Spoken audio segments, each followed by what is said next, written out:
Master प्रकाश classes YouTube channel आप सभी भावी अध्यापकों का स्वागत करता है। हम लोग जो उत्तर प्रदेश सुपर टेट के प्रैक्टिस सेट को सॉल्व कर रहे हैं उसका नेक्स्ट प्रैक्टिस सेट आप लोग के लिए लेकर आ चुके हैं। तो फटाफट आप लोग जुड़ जाइए और साथियों के साथ वीडियो को शेयर कर दीजिए जिससे कि वो लोग भी जुड़ सकें। तो चलिए फटाफट शेयर कर दीजिए। बहुत अच्छे। तो हम लोग शुरू करते हैं। आज का टॉपिक जो है ये हिंदी में पहला और दूसरा प्रश्न है। इसको पंक्ति से पढ़ना है। ये पंक्ति है सामने आपके, इसको पढ़िए और नीचे क्वेश्चन आंसर भी आप लोग हमेशा की तरह कमेंट बॉक्स में लिखते रहेंगे उत्तर को अपने। तो चलिए, उम्मीद है पढ़ लिए होंगे। चलते हैं पहले प्रश्न पे और पहला प्रश्न आपकी स्क्रीन पर आ गया है। जहाँ जहाँ शब्द जो है ये किस प्रकार का शब्द है। चलिए क्वेश्चन को देखते हैं। बहुत अच्छे। तो जहाँ जहाँ देखिए दो बार है, एक बार यहाँ जहाँ है, एक बार यहाँ जहाँ है, तो इसकी पुनरावृत्ति हो गई है। तो पुनरुक्त शब्द युग्म है ये। ऑप्शन नंबर डी बिल्कुल सही ऑप्शन हो जाएगा। क्वेश्चन को पढ़ेंगे अच्छे से, समझेंगे तो अच्छी तरह से क्वेश्चन अपने आप आंसर दे देता है। ज़्यादा जोर लगाने की ज़रूरत नहीं होती है, लेकिन सबसे पहले समझने की बात होती है। नेक्स्ट प्रश्न है, नौजवान शहीद ने अग्नि बाण इसलिए चलाए क्योंकि वह क्या करना चाहता था। चलिए देखते हैं।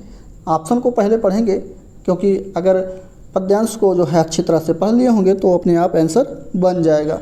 तो यहाँ पे ऑप्शन नंबर डी इसका भी सही होगा। यहाँ पे सुराज स्थापित करना चाहता था। ठीक, ऑप्शन नंबर डी बिल्कुल सही हो जाएगा। अगला प्रश्न है, मनुष्य के दुख का कारण भी मनुष्य ही है। इस वाक्य जो है ये किस प्रकार का वाक्य है। मनुष्य के दुख का कारण भी मनुष्य ही है। तो इसमें वाक्य है संयुक्त वाक्य है, मिश्र वाक्य है, विस्मयवाचक वाक्य है या फिर सरल वाक्य। चलिए कमेंट करके आंसर बताइए फटाफट। आप लोग को कमेंट करके इसका आंसर देना है। चलिए फटाफट दे दीजिए। तो यहाँ पे पहला ऑप्शन ये सरल वाक्य है। कौन सा वाक्य है? सरल वाक्य है। माफ़ कीजिएगा, मैं पहला बता रहा हूँ, डी ऑप्शन सही हो जाएगा। मनुष्य के दुख का कारण ही मनुष्य ही है। तो ये डी बिल्कुल सही ऑप्शन सरल वाक्य का ये उदाहरण है। अगला प्रश्न आपकी स्क्रीन पर है, कौन सा शब्द हिंदी के विराम चिन्हों को कोटि में नहीं आता है। तो चौथा का ऑप्शन नंबर आपको बताना है कमेंट करके। बहुत अच्छे। तो यहाँ पे देखिए ध्यान से, हिंदी के विराम चिन्हों की कोटि में नहीं आता है तो युद्ध विराम है।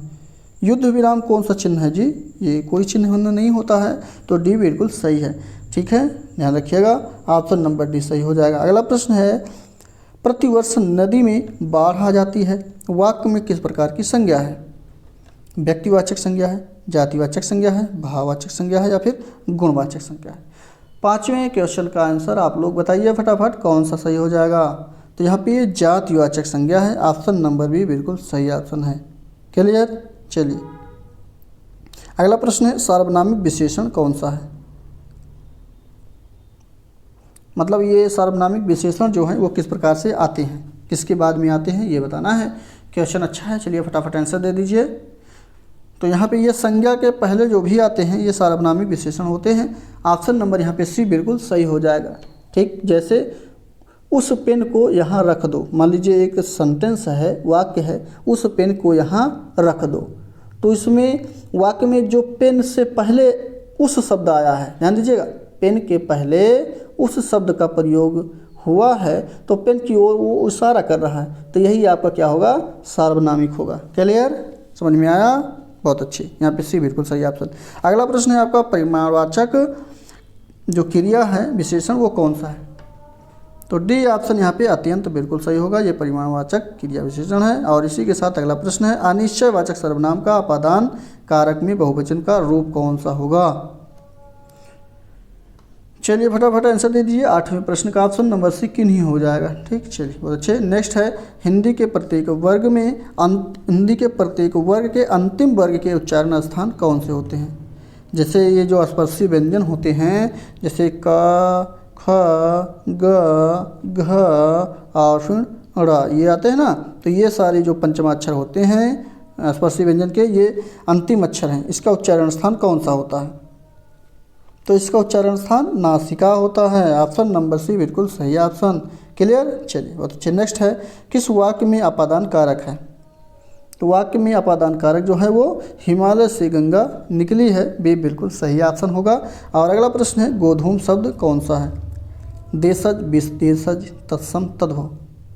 11वें का ऑप्शन नंबर सी बिल्कुल सही ऑप्शन। यहाँ पे तत्सम है गोधूम, और इसका जो तद्भव होगा वो गेहूँ हो जाएगा। क्लियर, क्या होगा, गेहूँ हो जाएगा। और ये एक अनाज है जो आटे के लिए प्रसिद्ध है और इसकी रोटी बनती है। ठीक, ये भी ध्यान रखिएगा। अगला प्रश्न है, और ये एक पौधा भी है, गेहूँ एक पौधा होता है, न कि कुछ अन्य। नेक्स्ट है, प्रतिफल में कौन सा उपसर्ग प्रयुक्त है? तो प्रतिफल में उपसर्ग जो है वो प्रति उपसर्ग लगा है, सी बिल्कुल सही ऑप्शन। नेक्स्ट प्रश्न है, राम खाना खाएगा, इस वाक्य में कर्म का जो वाच्य रूप है वो कौन सा है? चलिए, आप लोग को वीडियो अच्छा लग रहा है, वीडियो को फटाफट शेयर करते रहिए और लाइक भी कर दीजिए, बहुत अच्छे। यहाँ पे 13 नंबर का ऑप्शन नंबर जो सही होगा वो पहला बिल्कुल सही हो जाएगा। राम से खाना खाया जाएगा, ये राम खाना खाता है का वाच्य इस प्रकार से बनाएंगे। ठीक है, कर्मवाच्य में बी बिल्कुल, ए बिल्कुल सही ऑप्शन। अगला प्रश्न है, चौमासा में समास बताइए। देखिए, मासा जो है महीने से रूप में है, लेकिन चौ जो है ये 4 महीनों के बारे में बात किया गया है, तो एक संख्यावाची और एक विशेष है। तो यहाँ पे द्विगु समासानी की ऑप्शन नंबर जो सही होगा सी बिल्कुल सही हो जाएगा। 14 नंबर का सी बिल्कुल सही है। ठीक, यानी कि 4 माहों का जो समाहार होता है वो आपका द्वंद्व समास के अंतर्गत आता है, सी बिल्कुल सही। अगला प्रश्न है, क्वेश्चन अच्छा है, इसका आंसर आप लोग को बताना है। बिनु पद चले सुने बिनु काना, कर बिनु कर्म करे विधिनाना। इसमें ये चौपाई है, इस चौपाई में अलंकार कौन सा है ये बताना है। जैसे जो बिना पद के चलता है, जो बिना कान के सुनता है, जो बिना हाथ पैर के काम करता है, ये सब जो है किस प्रकार से, यानी विषमता पाई गई है। तो यहाँ पे ऑप्शन कौन सा सही होगा? चलिए, भी बिल्कुल विधावना अलंकार इसके अंतर्गत आ जाता है। क्लियर, चलिए, यहाँ बिना कारण के कार्य हो तो वहाँ पे विधावना अलंकार होता है। अगला प्रश्न है, अनेक शब्दों के लिए एक शब्द का चयन करिए। लंबे केशों वाली नारी के लिए एक शब्द कौन सी होगा? उसको केसनी कहेंगे। क्या कहेंगे? केसनी, ऑप्शन नंबर पहला सही। नेक्स्ट है, उपयुक्त शब्दों में पर्यायवाची चुनना है। तो दर्प का पर्यायवाची क्या है? 17 नंबर में बताइए फटाफट। तो यहाँ अहंकार है। क्या है? अहंकार है। अहम और इसका संधि विच्छेद करेंगे तो अहम प्लस कार हो जाएगा। मैं का होना इसका अर्थ होता है। चलिए, बहुत अच्छे। अगला प्रश्न है आपका, इसमें कौन सा रस प्रयुक्त हुआ है? अच्छा, रस प्रयोग हुआ है। यहाँ पे ये पंक्ति लिखी गई है, सामने टिकते नहीं वनराज, पर्वत डोलते हैं कांपता है कुंडली मारे समय का ब्याल। मेरी बाह में मारुत गरुण गरराज का बल। तो चलिए बताइए कौन सा इसमें रस है? तो यहाँ पे वीर रस है, ऑप्शन नंबर बी बिल्कुल सही हो जाएगा। क्लियर, बहुत अच्छे। जहाँ पे युद्ध वीर, दान वीर, धन वीर, दया वीर, ये सभी इसके उदाहरण होते हैं, 4 प्रकार से आते हैं। क्लियर, तो यहाँ पे वीर रस का उदाहरण डी बिल्कुल सही ऑप्शन। नेक्स्ट है, बाल मुकुंद गुप्त चरित्र के निबंध के संग्रह का नाम क्या है? तो इसके संग्रह का नाम डी बिल्कुल शिव शंभू के चिट्ठी, ऑप्शन नंबर डी बिल्कुल सही ऑप्शन। नेक्स्ट प्रश्न है, परमाल रासो एक काव्य कृति है और इसके कवि कौन से हैं? परमाल रासो जो लिखी गई है ये जगनिक के द्वारा लिखी गई है, ऑप्शन नंबर बी बिल्कुल सही ऑप्शन। और ये एक आल्हा खंड है, आल्हा खंड का एक नामक काव्य है। क्लियर, ये भी ध्यान रखिएगा। इसी के साथ नेक्स्ट इंग्लिश का टॉपिक आया है, इसमें ये आपका पोएट्री लिखी गई है। इस पोएट्री को आराम से पढ़ेंगे, थोड़ा छोटा कर दें जिससे स्पष्ट दिखने लगे आपको। उम्मीद है दिख रहा होगा। ये यहाँ से लेकर के यहाँ तक लिखा गया है। चलिए पढ़ लीजिए, पढ़ लिए होंगे, वीडियो को रोक कर और ना आराम से पढ़िएगा। यहाँ पे bacteria is large as mice is an example of a and an. तो यहाँ पे ऑप्शन नंबर इसका जो सही होगा कौन सा सही है? चलिए आंसर बताइए फटाफट। तो यहाँ पे बी ऑप्शन बिल्कुल सही ऑप्शन है। ये मेटाफर का जो है रूपक अलंकार हिंदी में इसको कहते हैं, यानी कि यहाँ पे ऑप्शन जो है पूछा गया था, तो ऑप्शन नंबर बी बिल्कुल सही ऑप्शन हो जाएगा। क्लियर, चलिए अगला प्रश्न आपका है, सुटेबल कंजक्शन को फिल करना है। यहाँ पे 22 नंबर का प्रश्न है, सी बिल्कुल सही ऑप्शन है, सेंस हो जाएगा। नेक्स्ट है 25 नंबर का प्रश्न है, इसमें हम केवल आप लोग को इंग्लिश में और संस्कृत में ऑप्शन को बताते चलेंगे, आप लोग मिलान करते चलिएगा। ठीक है, इससे जो नंबर नहीं हो नहीं पाए। यहाँ पे भी बिल्कुल ये सब्जेक्ट है, ये सेंटेंस जो लिखा गया है ये क्या है? सब्जेक्ट है। अगला प्रश्न है 24 नंबर का प्रश्न है, यहाँ पे 2 स्पेस है, एक यहाँ दोनों में क्या भरा जाएगा? यहाँ पे बी भरा जाएगा, पहले में आई होगा दूसरे में माई होगा। ठीक, क्योंकि आई का ही प्रोनाउंस मतलब क्या कहते हैं सुपरलेटिव कंपैरेटिव डिग्री ये मई होता है। ठीक, मतलब सब्जेक्टिव केस में मई होता है, आई का मई। ठीक, चलिए अगला प्रश्न है 25 नंबर का। और इसमें आप लोग को अप्रोच आर्टिकल कौन सा भरा जाएगा, जो सुइटेबल आर्टिकल है वो एन भरा जाएगा, माफ कीजिए ए भरा जाएगा। A pen is mightier than the sword, option number A पहला सही होगा। ये पैराग्राफ्स लिखा गया है, इस पैराग्राफ्स को आप लोग यहाँ से लेकर के यहाँ तक आराम से पढ़ेंगे, उसके बाद पढ़ने के बाद 26 नंबर का आंसर बताएंगे। तो चलिए फटाफट पढ़ लीजिए। चलिए हो गया होगा, नेक्स्ट पे चलते हैं हम लोग क्वेश्चन पे। तो यहाँ पे ये closed synonyms of the following sensitivity जो लिखा गया है, सेंसिटिविटी मतलब होता है संवेदनशीलता, इसका पर्यायवाची ने सिनोनिम्स बताना है, तो वहाँ पे अवेयरनेस होगा। अवेयरनेस कहाँ है, डी बिल्कुल सही ऑप्शन। क्लियर, नेक्स्ट पे चलते हैं। Written the masculine right the masculine form, यानी कि स्त्रीलिंग इसका बताना है। 28 नंबर में स्त्रीलिंग कौन सा हो जाएगा इसका, चलिए तो यहाँ पे सी बिल्कुल सही ऑप्शन है, एरल हो जाएगा। क्या हो जाएगा, एरल हो जाएगा। इसी के साथ 28 नंबर का प्रश्न है, और 28 नंबर में आपको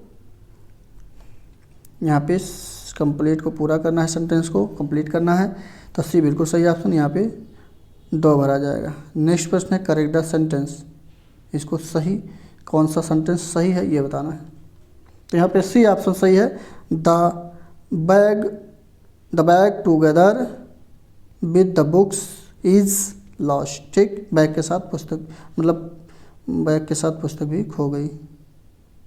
next mention the common suitable prefix to the following word. 30 number का ऑप्शन नंबर कौन सा सही होगा, चलिए बताइए फटाफट।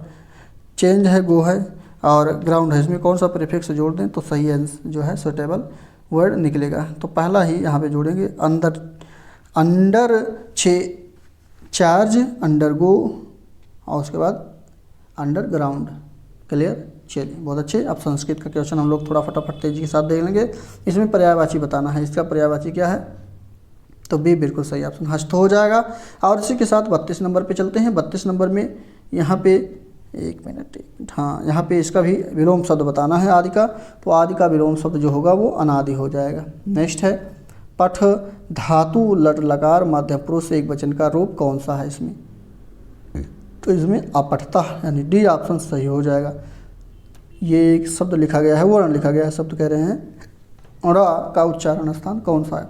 जैसे पंचमा अक्षर का है तो ये नासिक तो पहला होगा ही होगा, लेकिन ये बात करते हैं टाठा डाढ़ा की, तो टा वाली जो रो है यानी लाइन है वो किसके अंतर्गत आएगी, तो ये मूर्धा के अंतर्गत आती है और नासिका वर्ण है। ऑप्शन नंबर पहला इसका सही हो जाएगा। क्लियर, चलिए बहुत अच्छे।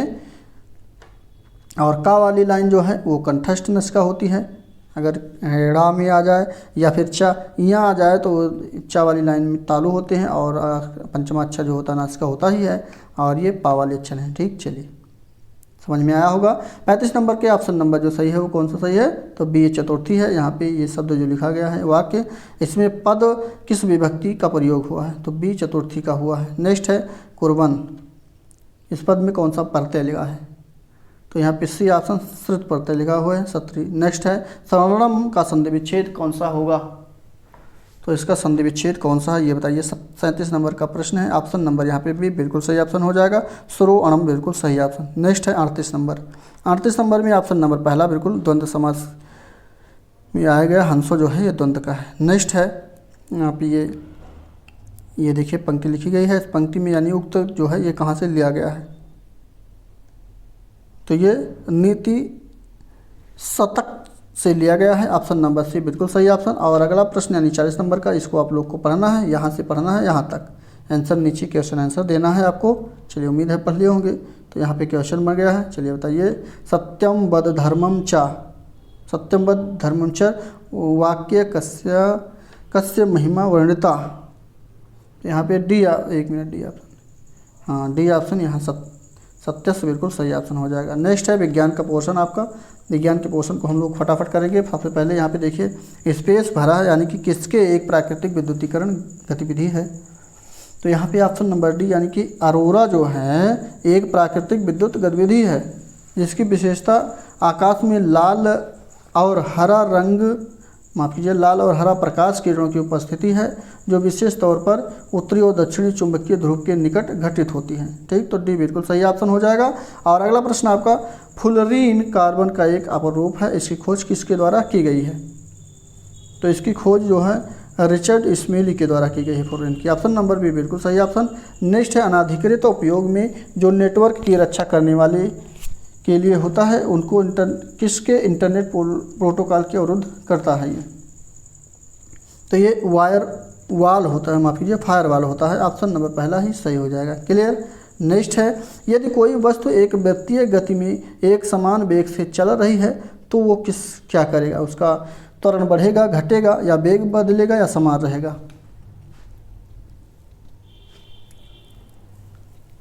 तो यहाँ पे सी ऑप्शन, उसका वेग जो है बदलता रहेगा। ऑप्शन नंबर सी बिल्कुल सही ऑप्शन। क्लियर। अच्छा, अगले प्रश्न पे चलते हैं। अगला प्रश्न स्पेस है, उसके बाद ये किस स्थिति में है जिसमें रक्त में लाल कोशिकाओं या हीमोग्लोबिन की कमी हो जाती है? तो इसमें एनीमिया है। ठीक, एनीमिया में शायद आरबीसी की या आरबीसी या जो होती है या हीमोग्लोबिन जो होती है उसकी कमी हो जाती है। और इसमें मनुष्य जो है 40 से 50 लाख की आरबीसी जो होती है इसकी जीवन अवधि 120 दिन होती है, यानी कि हीमोग्लोबिन जो होती है इसकी समय अवधि कितनी होती है? 120 दिन। ऑप्शन नंबर सी बिल्कुल सही ऑप्शन हो जाएगा। क्लियर। चल, और बात करते हैं आरबीसी एकत्रित कहाँ होती है? तो ये प्लीहा स्प्लेन में एकत्रित होती है। आरबीसी का निर्माण कहाँ होता है? तो ये लाल अस्थिमज्जा में, यानी अस्थिमज्जा में इसका निर्माण होता है। ठीक, चलिए, बहुत अच्छे, सी बिल्कुल सही ऑप्शन। अगला प्रश्न है आपकी स्क्रीन पर, बताइए कमेंट करके कौन सा आंसर होगा। जैसे कौन सा रोग पानी के प्रदूषण द्वारा नहीं होता है? हैजा है, टाइफाइड है, दमा है, दस्त है।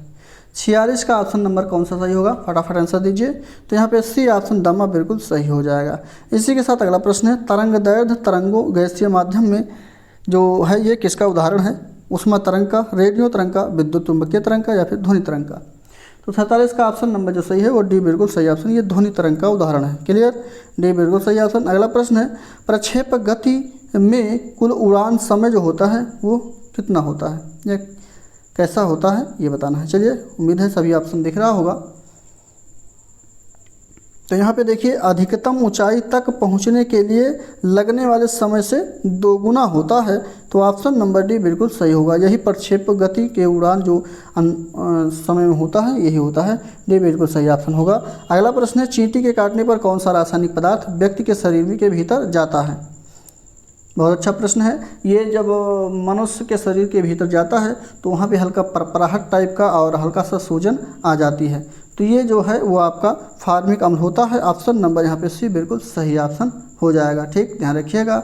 और सिरके में जो पाई जाती है उसको एसिटिक अम्ल के नाम से जानते हैं, और नींबू संतरा में जो पाई जाती है उसको एसिटिक अम्ल के नाम से जानते हैं, तथा टार्टरिक अम्ल भी इसमें पाया जाता है। ठीक, ध्यान रखिए। अच्छा, माफ कीजिए, नींबू में साइट्रिक अम्ल पाया जाता है और संतरे में टार्टरिक अम्ल पाया जाता है। क्लियर, चलिए, बहुत अच्छे।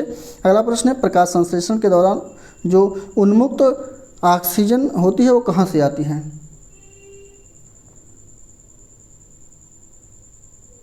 चलिए फटाफट आंसर दे दीजिए। 50 नंबर का प्रश्न है, ये विज्ञान का आखिरी प्रश्न है। तो प्रकाश संश्लेषण के दौरान जो उन्मुक्त ऑक्सीजन आती है ये पानी से आती है। कहाँ से? पानी से। ऑप्शन नंबर ए पहला पानी सही हो जाएगा। क्यों? क्योंकि इसमें हाइड्रोजन जो है मुक्त हो जाते हैं और ऑक्सीजन, माफ़ कीजिए, ये पानी में पानी का सूत्र जो है H2O है, इसमें हाइड्रोजन के साथ क्रिया करके और ऑक्सीजन को निकाल देती है। ठीक, तो इसलिए अलग कर देती है। तो पहला बिल्कुल सही ऑप्शन। और इसी के साथ अगला गणित का पोर्शन है। गणित के पोर्शन को आप लोग को मालूम है हमारे द्वारा स्किप किया जाता है। क्यों? क्योंकि इसमें समय अगर बताने लगेंगे तो जब से अधिक समय लग जाएगा, इसलिए इसको स्किप करेंगे। और आप लोग अगर इसको सॉल्व करना चाहते हैं तो हमारे Telegram channel the master Prakash classes के टेलीग्राम चैनल को सर्च करके फॉलो कर लीजिए। फॉलो करने के बाद वहां से इसके पीडीएफ को लोड करके सॉल्व कर सकते हैं। अन्यथा हमारे सर के द्वारा हमारे ही चैनल पर the master Prakash classes YouTube channel पर ये चल रहा है। आप लोग इसको जो है चैनल को सब्सक्राइब कर लें। सब्सक्राइब करने के बाद जो है बेल आइकन की घंटी को दबा लें, जिससे कि समय समय पर नोटिफिकेशन मिलता रहे इसका। जब भी वीडियो आए आपको समय पर नोटिफिकेशन मिल सके। अगला पोर्शन आपका है पर्यावरण एवं सामाजिक अध्ययन का, और हमारे सर के द्वारा अब जो है आपका स्पेशल सुपर टेट के मैथ को चलाया जाने वाला है। और ऐसे बात करते हैं मैथ की ही नहीं, सुपर टेट के सभी विषय वाले टॉपिक, चाहे वो मनोविज्ञान का हो, चाहे वो आपका हिंदी का हो, चाहे वो जो आपका मैथ का हो, सभी विज्ञान साइंस सभी टॉपिक वाइज अब जो है आपको क्या कहते हैं प्रैक्टिस सेट उसके उपलब्ध हो जाएंगे। तो आप लोग, और वो भी टॉपिक वाइज जैसे चैप्टर वाइज रहेंगे, तो आपको पढ़ने में कंटेस्ट करने में आसानी होगी। ठीक, जैसे जिस चैप्टर में आपको परेशानी होगी, प्रॉब्लम होगी, उसको आप लोग वहाँ से कंटेस्ट कर सकते हैं। उसके लिए सबसे पहले अगर चैनल को सब्सक्राइब नहीं किए हैं तो फटाफट चैनल को सब्सक्राइब कर लें, ये जल्द ही आपको 2-4 दिन में मिलने वाला है। चलिए क्वेश्चन अगला है आपका, किस सिख गुरु ने अमृतसर की आधारशिला रखी थी? अमृतसर की जो आधारशिला रखी गई है वो किसके द्वारा? गुरु अमरदास, गुरु रामदास, गुरु अर्जुन देव, गुरु हरगोबिंद। चलिए क्वेश्चन अच्छा है, कमेंट करके बताइए आंसर कौन सा सही हो जाएगा। तो ये गुरु रामदास के द्वारा रखी गई है, ऑप्शन नंबर भी बिल्कुल सही ऑप्शन हो जाएगा। और इसी के साथ नेक्स्ट प्रश्न आपका, 42वें संविधान संशोधन 1976 द्वारा प्रस्तावना में जो कौन सा शब्द जोड़ा गया था? लोकतंत्र, समता, धर्मनिरपेक्ष, समाजवादी।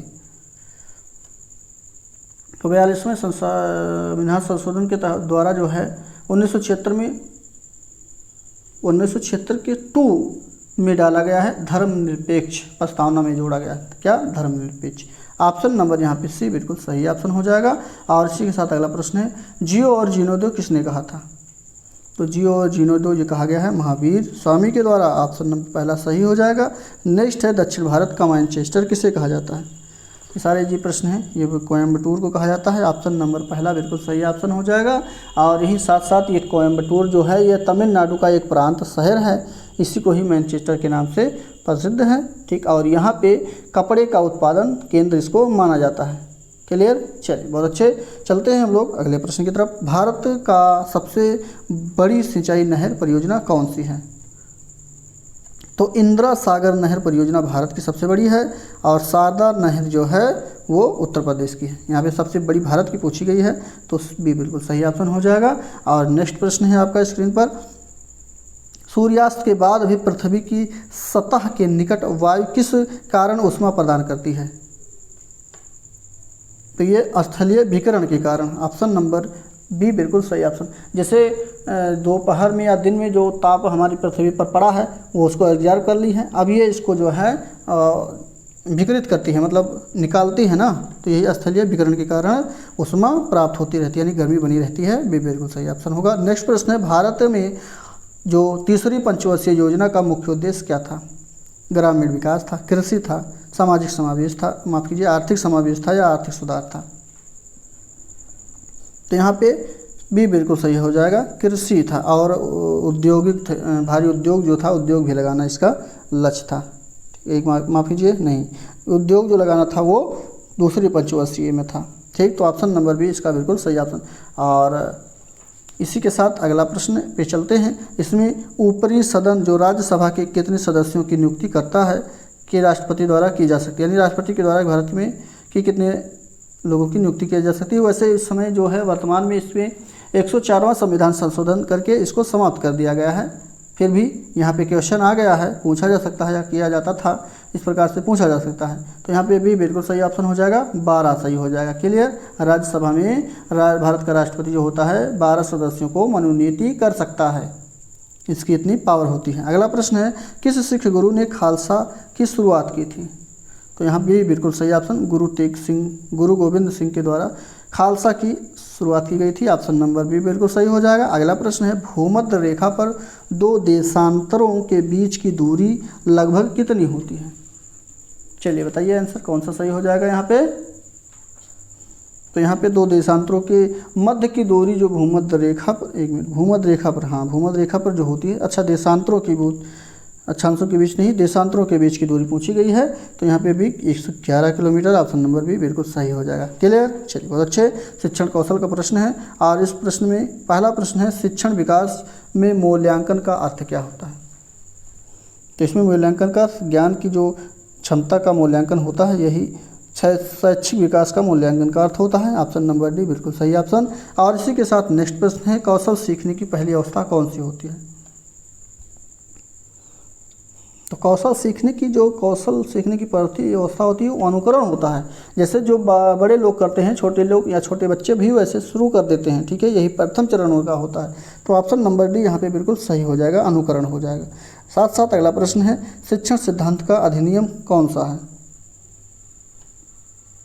तो चाहे वो अभ्यास हो, क्रियाशीलता हो, प्रत्यक्षीकरण हो, डी बिल्कुल सही हो जाएगा। ठीक, नेक्स्ट है प्रयोग प्रदर्शन विधि सबसे अधिक कहाँ पे होती है? इतिहास विषय में, भाषा विषय में, विज्ञान विषय में, नागरिक शास्त्र विषय में। 84 का ऑप्शन नंबर सी बिल्कुल यहाँ पे विज्ञान विषय बिल्कुल सही हो जाएगा। क्लियर, सी ऑप्शन सही होने के साथ अगले प्रश्न में हम लोग बढ़ चलते हैं। कौन सा समझ के लिए शिक्षण को प्रदर्शित नहीं करता है? चलिए बताइए आंसर कौन सा सही हो जाएगा। उम्मीद है दिख रहा होगा। तो यहाँ पे ऑप्शन नंबर बी बिल्कुल सही हो जाएगा। यहाँ पे विद्यार्थियों को एकांकी तथ्यों और क्रियाओं को याद कराने के योग्यता बनाने के लिए ही ये जो है प्रदर्शित नहीं करता है, बाकी सभी याद नहीं कराया जाता है। ठीक, ये याद कराने की बात जहाँ भी आएगा वो हमेशा गलत हो जाएगा। भी बिल्कुल सही ऑप्शन, रटना, याद कराना ये सब गलत शब्द हैं। अगला प्रश्न है एक शिक्षिका अपनी कक्षा को प्रतिभाशाली बच्चों की योग्यता की उपलब्धि चाहती है, तो अपने उद्देश्य की प्राप्ति के लिए उसे क्या नहीं करना चाहिए? यहाँ पे उसको जो नहीं करना चाहिए वो पहला ही ऑप्शन सही हो जाएगा। जैसे, एक मिनट, जैसे विशेष ध्यान के लिए उन्हें समकक्षीय से अलग करना। जब उनको अलग कर देंगे तो ये गलत हो जाएगा। उनको एक साथ ही बैठा के, समान कक्षा के जो भी विद्यार्थी हैं उनको एक साथ बैठा के शिक्षा देनी चाहिए। ठीक, यही नहीं करना चाहिए, बाकी जो है बाकी सही है। ऑप्शन नंबर पहला बिल्कुल सही हो जाएगा। नेक्स्ट प्रश्न है अनुकरण की प्रक्रिया में सर्वप्रथम शिशु अनुकरण करता है किसका? स्वर का, स्वर व्यंजन का, या फिर व्यंजन का, या शब्द का? तो यहाँ पे ये शब्दों का अनुकरण करता है। ऑप्शन नंबर यहाँ पे भी बिल्कुल सही हो जाएगा। जैसे आपने कहा मम्मा, तो बच्चा भी कहेगा मम्मा, यानी कि ये शब्द ही तो ना कि माँ और ये सब थोड़ी ना बोलेगा। डी बिल्कुल सही ऑप्शन। नेक्स्ट प्रश्न है यशपाल समिति ने शिक्षा बिना बोझ के की रिपोर्ट कब प्रस्तुत की थी? तो ये 15 जुलाई 1993 में प्रस्तुत की गई थी। ऑप्शन नंबर पहला बिल्कुल सही ऑप्शन। और इस रिपोर्ट में शिक्षा बिना बोझ के नामक शीर्षक दिया गया था। अगला प्रश्न है उत्तर प्रदेश बेसिक शिक्षा परियोजना कब प्रस्तुत की गई थी? तो ये योजना 5 अक्टूबर 1993 में की गई थी। ऑप्शन नंबर पहला इसका भी सही हो जाएगा। और इसी के साथ अगला प्रश्न है सतत एवं व्यापक मूल्यांकन में व्यापक मूल्यांकन शब्दावली का तात्पर्य क्या होता है? तो इसका तात्पर्य है जैसे शैक्षिक एवं सह शैक्षिक क्षेत्रों का मूल्यांकन करना। ऑप्शन नंबर सी बिल्कुल, जो पढ़ाया गया है वो भी, जो नहीं पढ़ाया गया उस पर भी, जो बाहरी वातावरण से सीखते हैं उस पर भी मूल्यांकन करना ही सतत एवं व्यापक मूल्यांकन करने का उद्देश्य होता है। अगला प्रश्न है निम्नलिखित में से किसके अतिरिक्त सभी के कारण अधिगम अक्षमता उत्पन्न नहीं हो सकती है? तो यहाँ पे डी ऑप्शन सही हो जाएगा। शिक्षकों की जो शिक्षण शैली होती है इसके कारण अक्षमता उत्पन्न नहीं हो सकती है। ऑप्शन नंबर डी बिल्कुल सही ऑप्शन हो जाएगा। और इसी के साथ अगला प्रश्न है बाल मनोविज्ञान के आधार पर कौन सा कथन सबसे सही है? तो यहाँ पे भी प्रत्येक बच्चा अपने आप में विशिष्ट होता है, ये सबसे सही ऑप्शन है, वे बिल्कुल सही ऑप्शन होगा। अगला प्रश्न है सीखने के नियम के प्रतिपादक कौन है? बहुत अच्छे, सीखने के नियम के प्रतिपादक थॉर्नडाइक हैं। ऑप्शन नंबर सी बिल्कुल सही ऑप्शन। उन्होंने जो मुख्य नियम 3 दिए हैं वो 3 मुख्य नियम हैं और 5 गौण नियम दिए गए हैं। ठीक, ये भी याद रखिएगा। और मुख्य नियम जो दिए गए हैं वो अभ्यास का नियम है, प्रभाव का नियम है, तत्परता का नियम है। चलिए बहुत अच्छा, अगला प्रश्न देख ले हैं निःशक्त बालकों की शिक्षा के लिए प्रावधान किया जा सकता है, किस प्रकार का प्रावधान कर सकते हैं? यहाँ पे पहला ऑप्शन समावेशी शिक्षा द्वारा कर सकते हैं। समावेशी शिक्षा चाहे जहाँ भी हो वो बालक, चाहे सभी बालकों के लिए विशेष प्रकार के, चाहे जिस प्रकार के टाइप के बालक हों उनके लिए सबसे अच्छा माना जाता है। तो ऑप्शन नंबर यहाँ पे पहला बिल्कुल सही हो जाएगा। और इसी के साथ नेक्स्ट प्रश्न आपका क्लासिकल स्थिति की प्रतिपादक कौन है? क्वेश्चन अच्छा है और इसको इंग्लिश में लिखा गया है। इसको हम लोग शास्त्रीय जो है शिक्षण पद्धति के नाम से भी जान सकते हैं, कह सकते हैं। तो यहाँ पे कौन सा सही होगा? Watson, Pavlov, Skinner, Thorndike. शास्त्रीय अनुबंधन का सिद्धांत अगर कह दिए तो आप लोग को तुरंत जानकारी हो जाना चाहिए किसके द्वारा दिया गया है। तो ये इवेन पावलोव के द्वारा दिया गया है। ऑप्शन नंबर यहाँ पे भी बिल्कुल सही हो जाएगा। इन्होंने कुत्ते पर अपना प्रयोग किया था, ये भी ध्यान रखिएगा। अगला प्रश्न है इनमें से किस घटक के प्रभाव से शैक्षिक पिछड़ापन नहीं उत्पन्न होता है? तो सी बिल्कुल सही ऑप्शन, परिवार का पेशा जो है ये बिल्कुल सही हो जाएगा। क्लियर, सी ऑप्शन सही होने के साथ नेक्स्ट प्रश्न में चलते हैं। अगला प्रश्न है आंशिक दृष्टि दोषयुक्त बालक का कक्षा व्यवहार कैसा होना चाहिए, कैसा होता है ये बताना है। 97 नंबर का प्रश्न बताइए। तो यहाँ पे उपरोक्त सभी डी बिल्कुल सही ऑप्शन हो जाएगा। और डी ऑप्शन सही होने के साथ नेक्स्ट प्रश्न पे हम लोग बढ़ चलते हैं। इस पे है विशेष आवश्यकता वाले बच्चों को शामिल करना चाहिए, किस में शामिल करना चाहिए? चलिए कमेंट करके फटाफट बताइए आंसर। तो विशेष आवश्यकता वाले बच्चों को जो शामिल करना चाहिए वो शिक्षण के प्रति दृष्टिकोण, विषय वस्तु और धारणा परिवर्तन की अपेक्षा रखता है, इसमें शामिल करना चाहिए। डी बिल्कुल सही ऑप्शन हो जाएगा। और इसी के साथ अगला प्रश्न है, अपनी कक्षा में जो व्यक्तिगत भिन्नताएं होती हैं इससे निपटने के लिए एक शिक्षक को क्या करना चाहिए? तो इससे निपटने के लिए बच्चों से बातचीत करें और उनके दृष्टिकोण को महत्व दें। ऑप्शन नंबर सी इसका सही हो जाएगा। और इसी के साथ नेक्स्ट प्रश्न आपकी स्क्रीन पर है। चलिए कमेंट करके इसका आंसर आपको बताना है। एक बच्चा है, अतीत की सामना परिस्थिति में की गई अनुक्रियाओं के आधार पर नई स्थिति के प्रति अनुक्रिया करता है, तो यह किससे संबंधित है? यह सीखने की जो सदृशता नियम है इस पे संबंधित है। ऑप्शन नंबर डी इस प्रश्न का बिल्कुल सही ऑप्शन हो जाएगा। और अगला प्रश्न है सामान्य ज्ञान समसामयिक घटना चक्र, यानी कि इसकी क्वेश्चन को हम केवल पढ़ते चलेंगे, आप लोग मिलान करते चलिएगा। जो भी इंपॉर्टेंट प्रश्न होगा नोटबुक पेन साथ में लिए बैठे ही हैं, उसको नोट करते चलेंगे अपने नोटबुक में। ठीक, रांची किस भारतीय राज्य की राजधानी है? बहुत अच्छा, यानी कि रांची जो है किस राज्य की राजधानी है? छत्तीसगढ़, गोवा, हिमाचल प्रदेश, झारखंड। तो ये जो राजधानी है वो डी रांची की राजधानी है। ऑप्शन नंबर यहाँ पे डी बिल्कुल सही ऑप्शन। छत्तीसगढ़ का राजधानी क्या हो जाएगा? चलिए कमेंट करके बताइए आप लोग, छत्तीसगढ़ की राजधानी क्या हो जाएगी? गोवा की और हिमाचल प्रदेश की बताना है। वैसे हिमाचल प्रदेश की राजधानी जो है वो शिमला ही है, और गोवा की राजधानी पणजी है, झारखंड की रांची है। छत्तीसगढ़ कमेंट करके आप लोग एक इसका बताएंगे। चलिए फटाफट बताइए कमेंट बॉक्स में। नेक्स्ट है एम्स्टर्डम की राजधानी कौन सा है? एम्स्टर्डम की राजधानी क्या है? तो ये नीदरलैंड है। ऑप्शन नंबर यहाँ पे बी बिल्कुल सही ऑप्शन। अगला प्रश्न है अमर्त्य सेन को नोबेल पुरस्कार किस के लिए मिला था? तो डी बिल्कुल सही ऑप्शन, ये अर्थशास्त्र के लिए इनको दिया गया था। डी बिल्कुल सही ऑप्शन होगा। अगला प्रश्न है कौन सा वायु आधारित एक भारतीय संगीत वाद्य यंत्र नहीं है, यानी कि जो वायु के माध्यम से नहीं बजता है वो कौन सा नहीं है?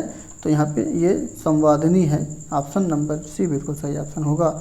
अगला प्रश्न है the secret of the Nagas. देखिए the secret of the Nagas Shiva trilogy 2 के लेखक कौन है? तो यहाँ पे पहला ऑप्शन अमरीश त्रिपाठी बिल्कुल सही ऑप्शन हो जाएगा। ठीक, आप लोग अगर हमारे साथ परमानेंट क्वेश्चन प्रैक्टिस सेट को सॉल्व कर रहे हैं तो ऐसा कोई टॉपिक नहीं है जो आपको बताया ना जा रहा हो। लगभग मान के चलिए कि हमेशा रिपीटेड ही क्वेश्चन आपको मिल रहे हैं और कुछ दिक्कत नहीं है। अगर 150 क्वेश्चन आप एक प्रैक्टिस सेट में सॉल्व कर रहे हैं और हमारे द्वारा इस समय ये 63वां प्रैक्टिस सेट आपको दिया जा रहा है, 63 गुणे आप 150 कर लीजिए, देख लीजिए कितने क्वेश्चन आपके बन रहे हैं। और जब तक परीक्षाएं आपकी नहीं हो जाती तब तक हमारे द्वारा प्रैक्टिस सेट बिल्कुल लाया जाएगा। और अब तो आप लोगों के लिए एक हम लोग जो है एक योजना बना रहे हैं कि टॉपिक वाइज प्रैक्टिस सेट कराया जाए, जिससे आप लोग को और भी लाभ मिल सके। ठीक, क्यों? अपनी राय कमेंट बॉक्स में ज़रूर बताएंगे कि अगर हम लोग इसको करते हैं तो कैसा रहेगा आप लोग के लिए। इसमें आप लोग को राय देना बहुत ज़रूरी है। ठीक, चलिए इसका क्वेश्चन आंसर बताइए। इस प्रश्न का आंसर बताना है। जैसे I too had a love story का लेखक कौन है? तो इसके रविंदर सिंह हैं। ऑप्शन नंबर बी बिल्कुल सही ऑप्शन, रविंदर सिंह। नेक्स्ट है उदित नारायण द्वारा प्राप्त सर्वोच्च नागरिक पुरस्कार कौन सा है? असामयिक नागरिक सम्मान कौन सा है? तो ये भी बिल्कुल सही ऑप्शन पद्म विभूषण है। अगला प्रश्न है केदारनाथ सिंह को किस भाषा क्षेत्र की काम करने के लिए ज्ञानपीठ पुरस्कार मिला था? तो यहाँ पे इनको जो मिला था वो हिंदी के लिए मिला था। ऑप्शन नंबर सी सही होगा। अगला प्रश्न है the doctor of east India के लेखक कौन है? तो इसके लेखक जो हैं वो भी बिल्कुल सही option Benjamin Bhutto. Option number भी बिल्कुल सही हो जाएगा। और हाँ, आप लोग का कमेंट बॉक्स में हमें कमेंट मिलता है कि सर आप लोग क्वेश्चन के आंसर को गलत बताते हैं। ठीक है, हम क्वेश्चन के आंसर को गलत बताते नहीं हैं, ऐसा कोई नहीं है। अगर कहीं गलती हो जाती है तो उसके लिए क्षमा याचना, लेकिन आप लोग उस आंसर को या कि उस क्वेश्चन को जरूर पिन कर दिया करें, क्योंकि हम लोग अगर गलत हो जाता मान लीजिए भूल चूक से, तो उसको सुधार करने का प्रयास कर दिया करेंगे। क्योंकि आप लोग केवल ऐसे लिख देते हैं तो सुधार नहीं हो पाता कि कौन सा क्वेश्चन गलत है कौन सा सही है। ठीक, तो इसलिए क्वेश्चन को भी आप लोग डिस्क्राइब या डिस्कस आप लोग कमेंट बॉक्स में लिख देंगे या क्वेश्चन नंबर ही डाल देंगे कि इस प्रैक्टिस सेट का ये क्वेश्चन नंबर आपने गलत बताया, तो उसको हम लोग देखेंगे, गलत होगा तो उसका आंसर सही करवा देंगे, और अगर गलत नहीं होगा तो उसको सुझाव आपको देंगे कि गलत है या सही है, कैसे कैसे क्या है। ठीक है, चलिए इसके लिए हमें उम्मीद है कि आप लोग ज़रूर कमेंट बॉक्स में इसके बारे में आप लोग सुझाव देंगे। तो 110 नंबर का प्रश्न है, इसमें चेराव लोक नृत्य है जो किस राज्य का है? तो ये मिजोरम का है, ऑप्शन नंबर पहला बिल्कुल सही ऑप्शन। नेक्स्ट है, जया का लेखक कौन है? तो जया के लेखक जो हैं वो देवदत्त पटनाई हैं, ऑप्शन नंबर बी बिल्कुल सही ऑप्शन। नेक्स्ट है, सर्वोच्च नागरिक सम्मान जो अमिताभ बच्चन को प्राप्त किया गया है, यानी प्राप्त किया गया है, वो कौन सा है? तो वो पद्म विभूषण है, सी बिल्कुल सही ऑप्शन। नेक्स्ट प्रश्न है, इन भारतीय संगीत दिग्गजों में से सितार वादक कौन है? यहाँ पे बी बिल्कुल सही option, Ravishankar, option number C B बिल्कुल सही हो जाएगा।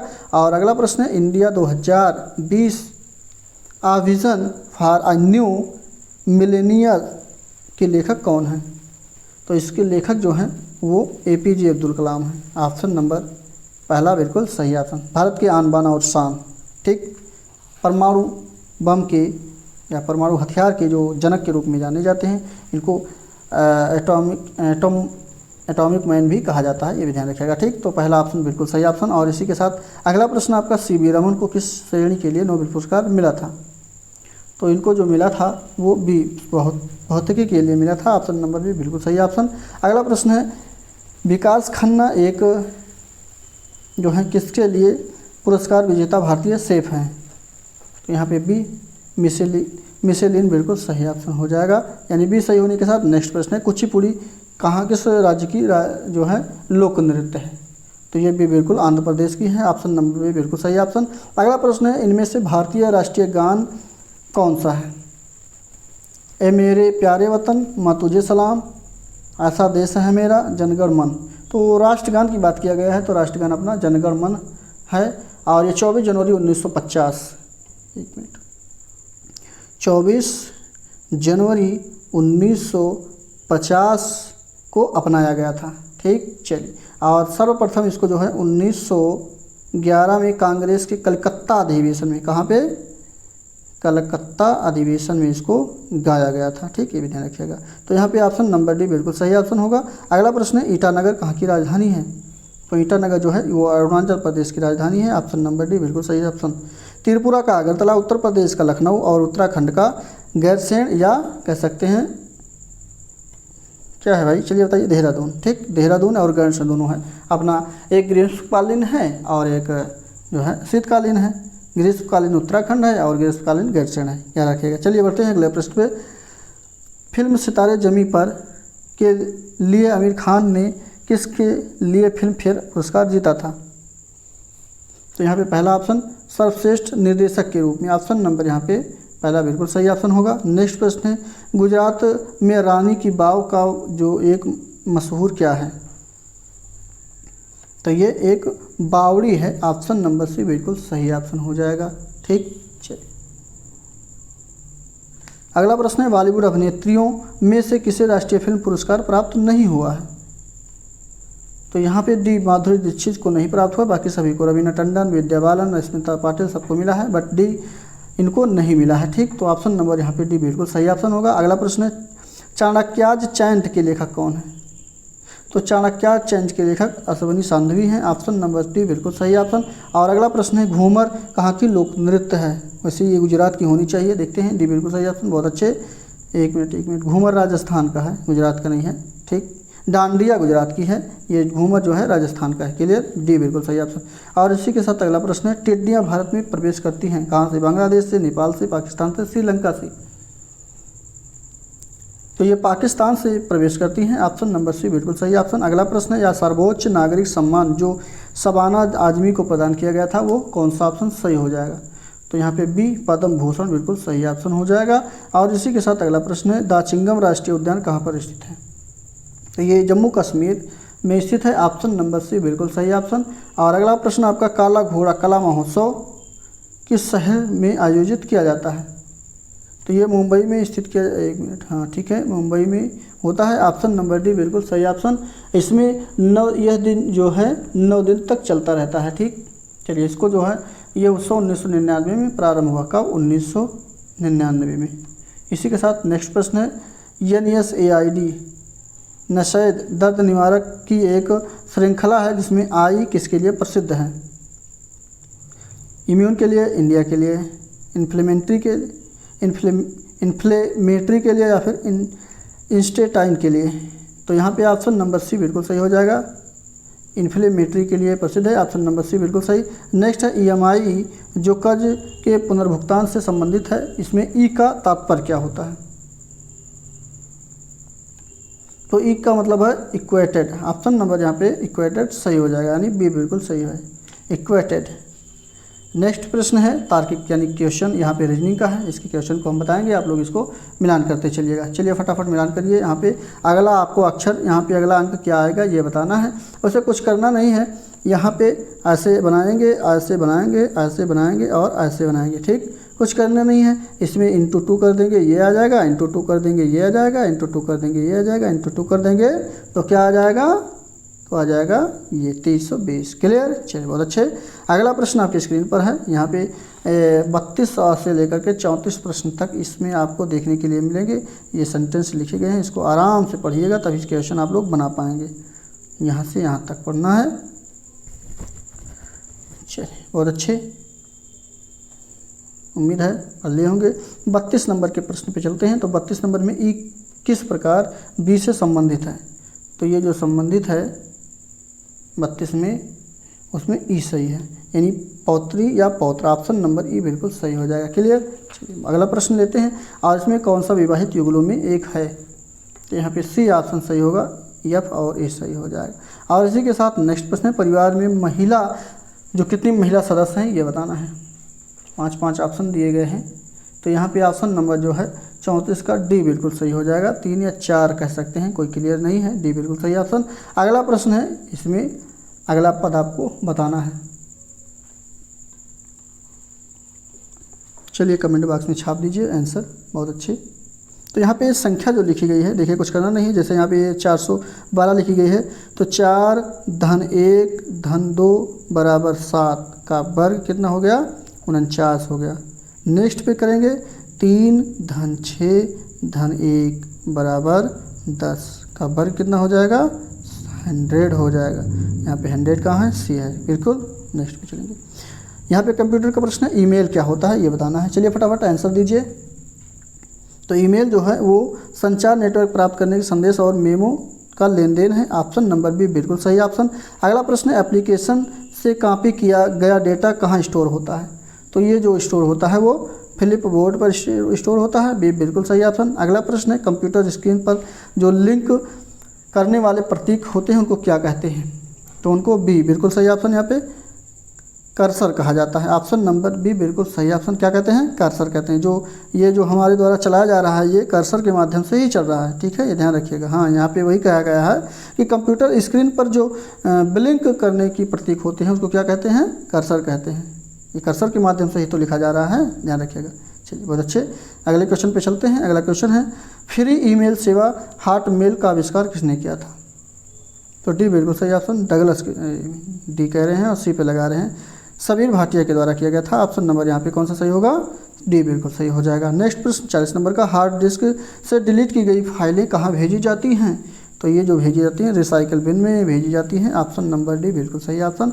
और इसी के साथ अगला प्रश्न आपका जीवन कौशल प्रबंधन अभिवृद्धि का प्रश्न है। इसमें 10 प्रश्नों को हम लोग कवर करेंगे। पहला प्रश्न है इसका 141 नंबर का, इसमें एक शिक्षक को साधन संपन्न होना चाहिए, तो इसका अर्थ क्या है? तो इसका अर्थ ये है सीधा सीधा कि विद्यार्थियों के बीच की प्रतिस्पर्धा होनी चाहिए, ऑप्शन नंबर डी बिल्कुल सही ऑप्शन हो जाएगा। और इसी के साथ नेक्स्ट प्रश्न आपकी स्क्रीन पर है, एक मिनट, शिक्षक को साधन संपन्न होना चाहिए, इसमें ये बताना है नहीं। यहाँ पे देखिए, धन संपदा से कोई मतलब नहीं है, उच्च स्तर से कोई मतलब नहीं है, विद्यार्थियों की समस्याओं को हल करने का पर्याप्त ज्ञान होना चाहिए, उनको अपने विद्यार्थियों की समस्याओं को हल करने का पर्याप्त ज्ञान होना चाहिए, विद्यार्थियों के बीच उनकी प्रसिद्धि होनी चाहिए। तो यहाँ पे क्वेश्चन जो पूछा गया है, साधन संपन्न होना चाहिए, तो ज्ञान तो जरूरी ही है, बट साथ साथ में उनकी प्रसिद्धि अगर है तब तो सबसे अच्छा रहेगा, तो डी बिल्कुल सही ऑप्शन। वैसे इसमें आप लोग कमेंट करके बताइएगा कि इस क्वेश्चन का आंसर कौन सा सही हो सकता है। चलिए कमेंट करके बताइएगा सी सही होगा या डी सही होगा। चलिए क्लियर करके बताइएगा। और वैसे डी बिल्कुल सही हमारे हिसाब से होगा। अगला प्रश्न है 142 नंबर का। इसमें वाह्य पर जो अभिप्रेरणा में समावेशित किया जाएगा वो कौन सा है। तो यहाँ पे ये सभी हो जाएंगे, चाहे वो प्रशंसा, दोषारोहण हो, दोषारोपण हो, या प्रतिद्वंदता हो, या पुरस्कार एवं दंड हो, परिणाम का ज्ञान हो, ये सब यानी डी ऑप्शन बिल्कुल सही हो जाएगा। और इसी के साथ अगला प्रश्न है किसको अनुप्रेरित शिक्षण के रूप में, संकेत के रूप में विवेचित किया जाता है। तो यहाँ पे सी बिल्कुल सही ऑप्शन हो जाएगा। विद्यार्थियों द्वारा प्रश्न पूछना ही सही होगा। अगला प्रश्न है मानव जीवन का आधार क्या है। तो मानव जीवन का जो आधार है वो पहला ऑप्शन बिल्कुल सही होगा, व्यवसाय है। मानव जीवन का आधार क्या है, व्यवसाय। क्यों, व्यवसाय होगा तभी तो मानव जीवन आगे बढ़ेगा। नीति आचरण ये सभी, क्यों ये सभी सही हो जाएगा। चलिए इसमें कमेंट करके इस प्रश्न का भी आप लोग के आंसर बताएंगे। इसमें थोड़ा हमको भी कन्फ्यूजन हो रहा है, इसमें ये सभी होगा या व्यवसाय हो जाएगा। अगला प्रश्न है सामाजिक पुरस्कार क्या होते हैं। तो सामाजिक पुरस्कार तो आदर भी होता है, सम्मान भी होता है, प्रशंसा होता है, ये सभी हो जाएगा। क्लियर, डी ऑप्शन बिल्कुल सही। नेक्स्ट है प्रभावी एवं सफल नेतृत्व का आधार क्या होता है। तो यहाँ पे भी संपूर्ण सामूहिक हित जो हो, इसमें यही है सबकी प्रभावी एवं सफल नेतृत्व। अगला प्रश्न है भारतीय संविधान में कौन सा भाग संविधान की आत्मा कहलाता है। तो इसमें ऑप्शन नंबर जो सही होगा बी, राज्य के नीति निर्देशक सिद्धांतों की बात करते हैं। एक मिनट, राज्य के नीति निर्देशक सिद्धांत नहीं, ये उद्देशिका जो है, ये उद्देशिका संविधान की आत्मा कहलाती है। सी बिल्कुल सही ऑप्शन हो जाएगा। क्लियर।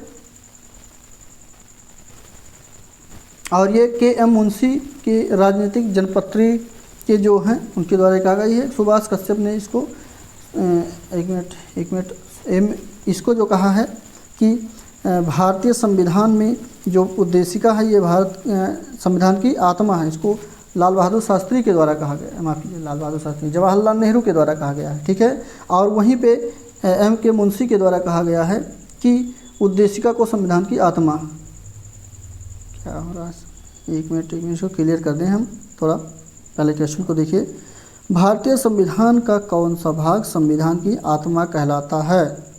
वैसे बात करते हैं अनुच्छेद 32 की मौलिक अधिकार के तहत, मूल अधिकार के या मौलिक अधिकार के तहत अनुच्छेद 32 में जो कहा गया है भारत के संविधान, तो उसको जो है BR अम्बेडकर के द्वारा कहा गया है। यहाँ पे वो दिया नहीं गया है, तो इसलिए सी बिल्कुल सही ऑप्शन होगा।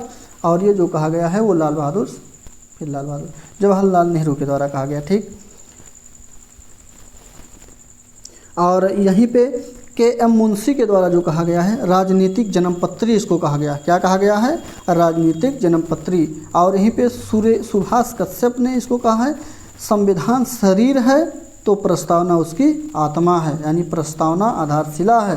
तो ये उस संविधान पर खड़ी अट्टालिका या जो है वो सब कहते हैं। वहीं मैंने अभी कहा कि डॉक्टर BR अम्बेडकर ने इसको संवैधानिक उपचार के अधिकारों को संविधान की आत्मा की हृदय की आत्मा या हृदय कहा है। ठीक।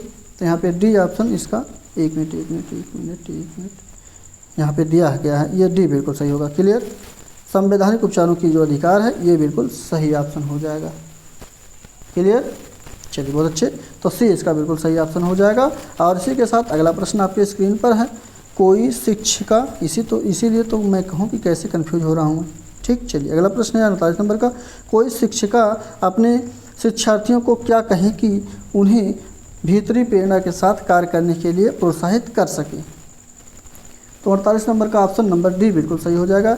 इसे करने की कोशिश करो तुम सीख जाओगे। जब इस प्रकार से वो उनको प्रोत्साहित करेगी तो बालक इसको अवश्य ही करने के लिए प्रयासरत करेंगे। ठीक। तो ऑप्शन नंबर डी बिल्कुल सही ऑप्शन। अगला प्रश्न आपकी स्क्रीन पर है, इसमें पूछा गया किसी कक्षा में शिक्षक की भूमिका जो होती है वो किस प्रकार से होनी चाहिए। सही ऑप्शन दिख नहीं रहा है, लेकिन हम लोग क्वेश्चन पढ़ लिए हैं, कक्षा में शिक्षक की भूमिका कैसी होनी चाहिए। चलिए देखिए, तो यहाँ पे शिक्षक की भूमिका जो होनी चाहिए वो सीखने की विश्वसनीयता, स्थित जो है स्थितियाँ जुटाना और शिक्षार्थियों को स्वतंत्र चिंतन की सुविधा देना ही इसका लक्ष्य होना चाहिए या इसका कार्य होना चाहिए। ये बिल्कुल सही ऑप्शन हो जाएगा। और ये आखिरी प्रश्न है इसमें, जब बच्चे एक विशेष संख्या में पुस्तकें पढ़ते हैं तो उन्हें एक प्रमाण पत्र दिया जाता है। यह रणनीति शायद अधिक समय तक काम ना करे। क्यों ना काम करेगा, क्यों नहीं काम करेगा, चलिए देखते हैं। क्योंकि यह संभवतः बच्चों को केवल प्रमाण पत्र प्राप्त करने के लिए पुस्तकों को पढ़ने की तरफ ले जा सकता है। बिल्कुल सही है, और पढ़ने की ज़रूरत नहीं है। तो ऑप्शन नंबर पहला ही बिल्कुल सही हो जाएगा। और यहाँ पे हम लोग सभी 150 प्रश्नों को कवर कर चुके हैं। आपके कितने प्रश्न सही हुए कमेंट करके अपनी राय जरूर बताएंगे। वीडियो कैसा लगा है ये भी राय जरूर बताएंगे। वीडियो को लाइक शेयर सब्सक्राइब नहीं किए हैं तो फटाफट कर लें। मिलते हैं अगले प्रैक्टिस सेट के लिए, तब तक के लिए थैंक यू, धन्यवाद।